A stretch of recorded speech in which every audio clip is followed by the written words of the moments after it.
Birincisi, bizga birinchi qanday hududimiz bor.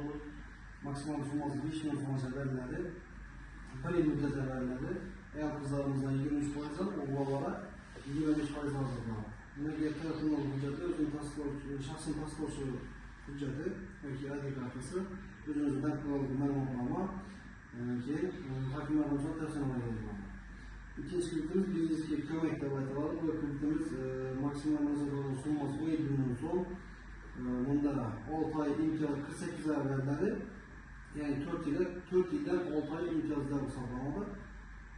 Bundan şu ayol qizlarimizga 23%dan, o'g'illarimiizga 23%dan ajratiladi.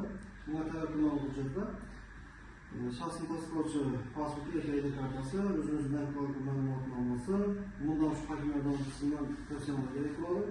Kreditlamak uchun shu shaxs kafilligi yoki fotopolisi. Keyingi kreditimiz mahalla loyihasi deb aytiladi. Bu kreditlarimiz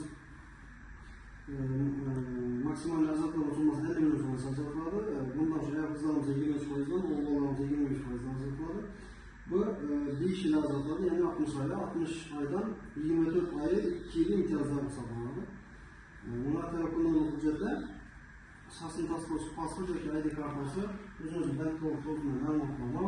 Bunda hokimiyat rasmlarimiz mahalla bankiri va mahalla agenti tomonidan tavsiyalar beriladi. Shu mahalla banki belgilangan mahallalarda tanlab olingan xonadonlar ajratiladi.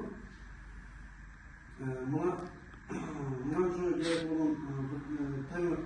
bo'lgan ta'minot hujjatlarini shu shaxs kafilligi yoki fotopolisi kerak bo'ladi. Keyingi yana bir kreditimiz bor. Bu yuridik mijozlarimiz uchun Prezidentimiz 312 son qarorga asosan ajratiladi. Bunda maksimal ajr summasi 300 million so'mgacha, 100 million so'mgacha garov kvotasini ajratiladi. 100 milliondan oshiq summasini garov ta'minoti qo'yiladi.